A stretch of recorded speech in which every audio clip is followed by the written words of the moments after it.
आनंदा नाना जाधव.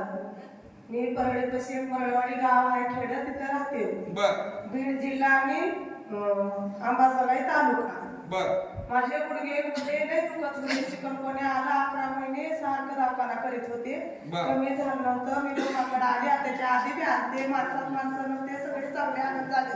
माझं पोरगं पण मोठं पोस्ताच्या निमित्तानं पिऊ लागलं. तर धिंगाणा घरात करू लागलं. मग मी तुमचा लावा केले आणि सगळं पारायण फिरायण वाचले. मी तुमच्याकडे घराला केले की आपण पोराला उलट्या झाल्या त्यात त्याला दारूचं वासही जमाना गेले. त्यानं लय चांगला आनंदात आहे.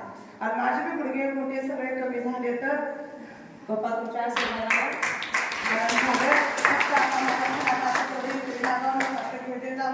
आणि मुंबईचे जावाई पण पेत होते. नशा करीत होते. पण मी इथं पप्पाला धावा केले. पप्पा माझ्या लेकराला तुमचा आधार आहे.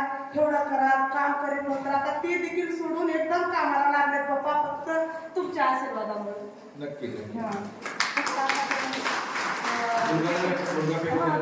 काहीच नाही. आता सगळे आनंदात. काकू सांगतात मी मरळवाडी तालुका परळी जिल्हा बीड येथून आलेले आहे.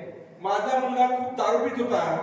इथला आशीर्वाद घेतला आणि आशीर्वाद घेतल्यानंतर माझा मुलगाही पीत नाही. जावायलाही इथे घेऊन आले होते. दोघांनाही आशीर्वाद घेतला आणि आशीर्वाद घेतल्यानंतर दोघेही आता पीत नाहीत. हा त्यांचा अनुभव आहे.